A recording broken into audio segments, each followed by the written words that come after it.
يا ترى لعبة فوجي هتقدر تقضي على بابجي ولا لا؟ سوني عامله تليفون بمخرج HDMI، شاومي رفعت سقف الطموح مع بوستر جديد للقنبله الجايه شاومي مي 11 برو. ايه هو مشروع مايكرو درويد من جوجل؟ هل هنشوف التعاون اخيرا بين سامسونج و AMD؟ واخيرا تسريب شكل موبايل ون بلس 9 برو. يلا بينا نبدا.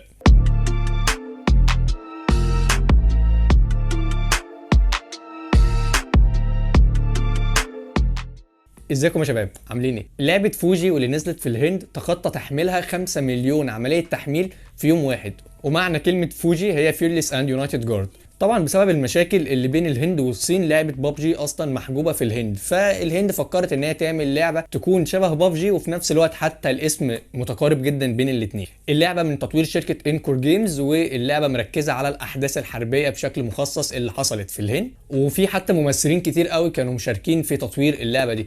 اللعبة اعلنوا عنها ان هي هتبقى باتل رويال، بس لما نزلت ما فيهاش غير مود واحد، وهو مود زي ستوري كده او زي حكاية يعني بتحكي عن احداث الهند. بعد كده الشركة قالت ان هي هيبقى في مود للباتل رويال، وهيبقى في مود للتيم ديس ماتش 5 فيرسس 5، وهيبقى فيها مود للفري فور اول. اللعبه اول ما نزلت على جوجل بلاي تم تحميلها بنسبه 5 مليون عمليه تحميل في يوم واحد، والرقم ده يعتبر عالي جدا، بس التقييمات بتاعتها كانت 4.1. اللعبه ما لقتش استحسان كتير قوي من الناس، كان فيها شويه مشاكل وشويه باجز في اللعبه، حتى في شخص على تويتر صور المشكله اللي كانت في اللعبه. طبعا اللعبه لسه فيها شويه مشاكل، لكن ان هي هتتظبط مع التحديثات زي ما الشركه قالت، وهيدخلوا فيها مود الباتل رويال بعد كده. فهل اللعبه دي هتكون كفيله ان هي تنسي الناس بابجي في الهند ولا لا؟ فده اللي لسه هنعرفه بعد كده. نروح للخبر الثاني، وهو من شركه سوني اللي اعلنت عن تليفونها سوني اكسبيريا برو بمخرج HDMI. التليفون ده هيبقى موجه لفئه معينه من الناس، وهم فئه المصورين، ومش اي مصورين كمان، دول المصورين المحترفين. ليه؟ لان التليفون ده تقدر توصله بالكاميرا البروفيشنال بتاعتك عن طريق مخرج HDMI، وتقدر تعرض الحاجه اللي على الكاميرا البروفيشنال بتاعتك على التليفون. ده غير انك تقدر تطلع لايف ستريم من خلال الكاميرا البروفيشنال بتاعتك لو موصلها بالتليفون عن طريق مخرج HDMI. طبعا كل ده يبقى لازم ان هو هيديك شاشه كويسه جدا. الشاشه اللي في التليفون 4K من نوع OLED 6.5 بوصه، عليها كورنينج جلاس الجيل السادس، وهو اول تليفون من سوني داعم لشبكات ال 5G، ومركزين على الموضوع ده شويه، ان هو قايل لك في الاعلان ان هو جايب انتنه 360 درجه على اساس ان انت تقدر تلقط 5G من اي حته. ده غير ان هو جاي معاه نتورك انالايزر اب، وده تقدر من خلاله ان انت تاخد احسن استهلاك للانترنت اللي موجود حواليك. باقي المواصفات ما كانتش راضيه الناس قوي، خصوصا ان سعر التليفون غالي. التليفون جاي بسناب دراجون 865، وده الفلاج شيب بتاع 2020 مش بتاع 2021 اللي هو يبقى 888. التليفون جاي بمساحه 512 جيجا مع رامات 12 جيجا. التليفون جاي بثلاث كاميرات، الثلاث كاميرات جايين بدقه 12 ميجا بكسل، كاميرا اساسيه وكاميرا تيليفوتو وكاميرا الترا وايد. سوني اعلنت عن سعر التليفون وهو $2500،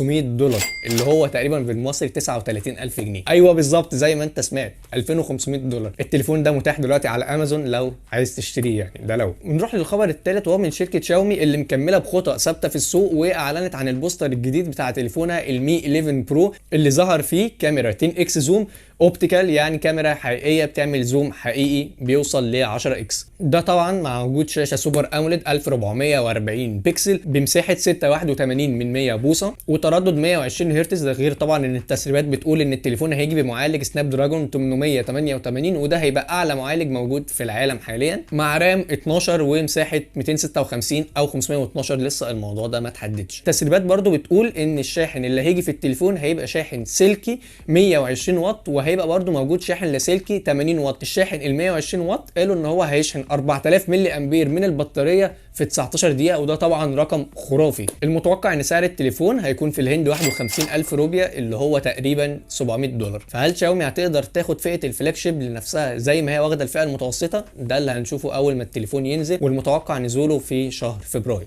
ونروح دلوقتي لشركه جوجل اللي اعلنت عن اصدار جديد لمشروع اندرويد اوبن بروجكت سورس بعنوان مايكرو درويد. طبعا من الاسم انت عرفت ان هو حاجه مصغره من الاندرويد، يعني زي اندرويد تحتيه اندرويد جو، مايكرو درويد ده حاجه مصغره جدا. الموضوع ده هيشتغل على البيئات الافتراضيه، وده هيبقى نظام مخصص لمطورين البرامج اللي هيقدروا من خلاله ان هم يعزلوا التطبيقات عن باقي تطبيقات النظام في نظام اندرويد. وطبعا كل ده هيبقى في بيئه مؤمنه ما فيهاش اي مشاكل، والموضوع ده هيبقى حلو جدا لاي حد مطور برامج.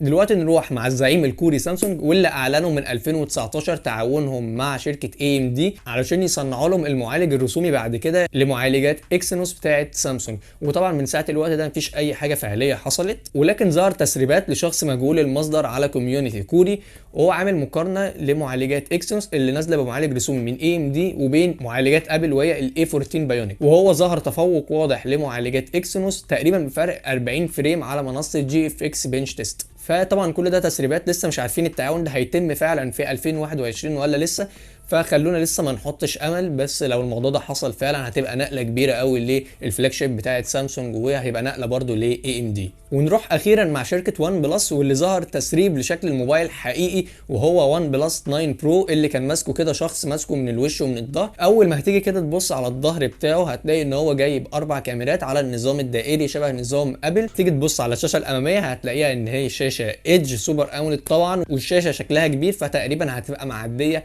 ال6.5 بوصه. وفي على الشمال الكاميرا الاماميه على شكل الهول بانش، ولسه مش عارفين الشاشه هتبقى 2K ولا فول اتش دي بلس، فالموضوع ده هنعرفه لما التليفون ينزل. لكن طبعا الفلاج شيب بتاعت وان بلس غنيه عن التعريف يعني، ومش محتاجه اي كلام. وبس شباب، دي الاخبار اللي كانت عندنا النهارده. لو عندك اي استفسار سيب لي في الكومنتات تحت، هرد على اي كومنت بيجي لي. لو عجبتك الحلقه ما تنساش تعمل اشتراك للقناه لو مش عامل، وتعمل لايك للفيديو لو عجبك، وتفعل زر الجرس عشان جديدنا يوصلك اول باول. كان معاكم هشام عجمي، واشوفكم الفيديو الجاي.